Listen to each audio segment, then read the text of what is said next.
आप्रवासियों को निकालना और तरीका ये गलत है क्या? ये सही हो रहा है, गलत हो रहा है? नहीं नहीं, मेरा ऐसा मानना है कि जो अवैध प्रवासी हैं वो किसी भी राष्ट्र के लिए चुनौतियां पैदा कर सकते हैं। वो इलीगल इमाइग्रेंट्स हैं, और उनकी जो कोई अकाउंटेबिलिटी नहीं है। जाहिर है कि अवैध तरीके से वो घुसे हैं तो वहां पर वो लॉ एंड ऑर्डर की सिचुएशन खराब कर सकते हैं।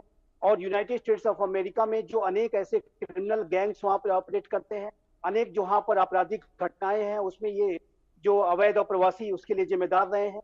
और खासकर जो मिडिल ईस्ट रीजन से आए हुए अनेक प्रवासी, जो इस तरीके के इमाइग्रेंट्स ने अमेरिका में कई बार एक बड़ी सुरक्षा संबंधी स्थितियां पैदा की, और जाहिर है कि वहां पर अटैक्स इत्यादि किए।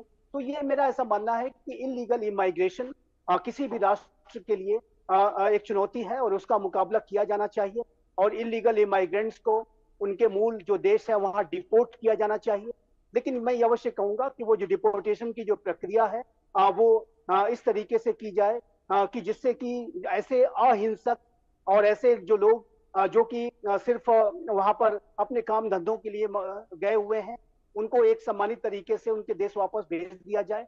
लेकिन जो क्रिमिनल एलिमेंट्स हैं, जो इस तरीके के ऐसे गैंग्स में कार्य करने वाले, ऑपरेट करने वाले, साजिश करता है, उनके साथ सख्ती अवश्य बरती जानी चाहिए।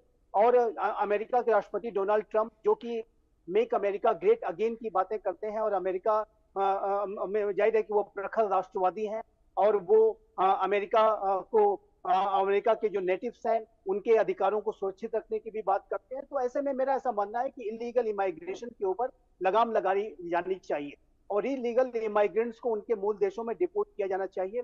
लेकिन जहां तक अमेरिका की वर्तमान समय में हालातों का प्रश्न है, तो राजीव जी, अमेरिका एक डिवाइडेड हाउस है।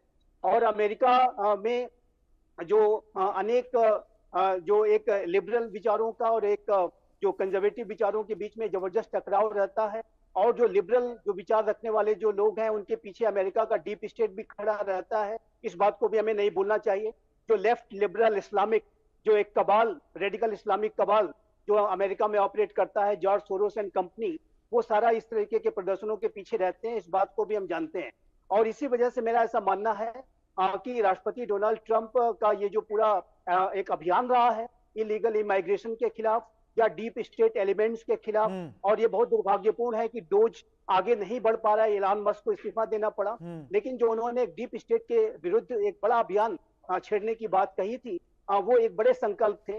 लेकिन दुर्भाग्य से जो एलान मस्क और ट्रंप के बीच का ये विवाद सामने आया है, उसकी वजह से वो जो प्रक्रिया है उसमें बाधाएं दिख रही हैं। लेकिन राष्ट्रपति डोनाल्ड ट्रंप एक बेहद संकल्प वाले व्यक्ति हैं, और जो अनेक ऐसे मुद्दों पर, उनके कई बातें कंट्रोवर्शियल हो सकती हैं, कई बातों पर मैं भी उनसे सहमत नहीं होता, और लेकिन जाहिर है कि कुछ ऐसी विषय अवश्य हैं, चाहे वो डीप स्टेट के खिलाफ लड़ाई लड़ने की बात हो नहीं, या थोड़ा सा तो इलीगल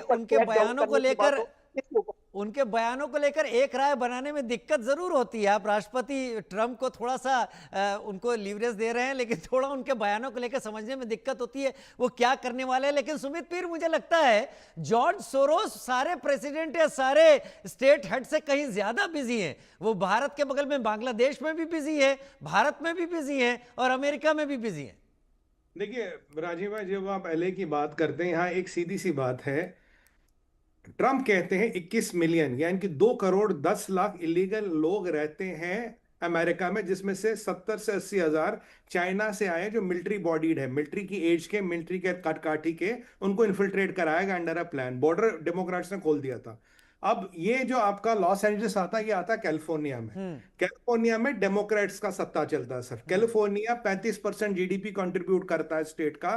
कैलिफोर्निया में डेमोक्रेट्स का गढ़ है। और ये जो आप 21 मिलियन की बात करते हो, उनमें से 3 मिलियन यानी कि 30 लाख लोग कैलिफोर्निया में रहते हैं। उसका 1/3 यानी कि 10 लाख लोग लॉस एंजलिस में रहते हैं। अब जब लॉस एंजलिस में आप कार्रवाई करना चाहते हो, क्योंकि डेमोक्रेट्स के अंडर है, इसका गवर्नर है Gavin Lawson. Gavin Lawson Democrat है। उसने कहा कि भैया ये जो आपने नेशनल गार्ड भेजे, बहुत ज्यादती करो आप इनके साथ आप ऐसा ना करें। ये अमेरिका में रहते हैं, इनका हक है अमेरिका में रहने का, इनके बीवी है, बच्चे हैं। मतलब वही वाली बात है, जैसे रोहिंग्या आता है और जम्मू पहुंच जाता है और यहाँ के वोट बैंक का हिस्सा बनता है। कुछ पॉलिटिशियनों को तकलीफ होती है, अब रोहिंग्या को हाथ लगाओ, बांग्लादेशियों को हाथ लगाओ, रोते हैं। वही प्रकृति वहां है। जॉर्ज सोरोस जैसे लोग का फिर इस्तेमाल किया जाता है भड़काओ। देखिए ये ब्लैक लाइव्स मैटर वाली परिस्थिति कर रहे हैं जो जॉर्ज फ्लूइड के टाइम में हुई थी, वैसी परिस्थिति कर रहे हैं। अब रिपब्लिकन गार्ड भेजना पड़ा।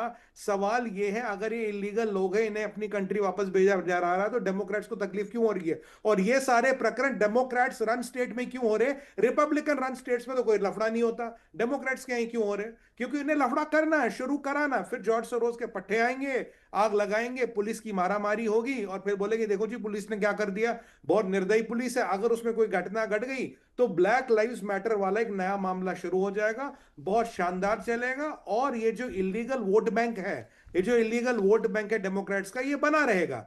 देखिए हमारे यहाँ रोहिंग्या रक्सेन स्टेट से आता है, वो सीधा जम्मू चला जाता, कश्मीर नहीं जाता, जम्मू जाता, क्योंकि डेमोग्राफी जम्मू की बदलनी है, कश्मीर की तो अपने फेवर में ही है ना, वहां नहीं बदलनी। हाँ, ये चक्कर होते हैं सर, ये कोई अकस्मात नहीं हो सुमित, रही। बहुत टू द पॉइंट आप बात बोल रहे हैं, और ये जिसको भी समझना है आप सबके इस पॉइंट ऑफ व्यू से बहुत बेहतर तरीके से समझ सकता है कि अमेरिका में क्या हो रहा है, दूसरे देशों में क्या हो रहा है। लेकिन कम से कम मैं आप लोग की बातचीत के बाद इतना जरूर कह सकता हूं कि इलीगल इमिग्रेंट्स, इलीगल माइग्रेंट्स जो भी हैं, कम से कम उनकी तो किसी देश में जगह नहीं होनी चाहिए। अगर वो सही रास्ता अख्तियार नहीं कर सकते तो उनका वापस जाना ही तय। और इस लिहाज से ट्रम्प गवर्नमेंट ये जो कोशिश कर रही है वो करीब करीब सही ट्रैक पर लगती है। फिलहाल मैं सबसे माफी चाहूंगा, समय कम है, विदा चाहूंगा। मैं जनरल ब्रजेश कुमार, जेके बंसल साहब, सुमित पीर आपका और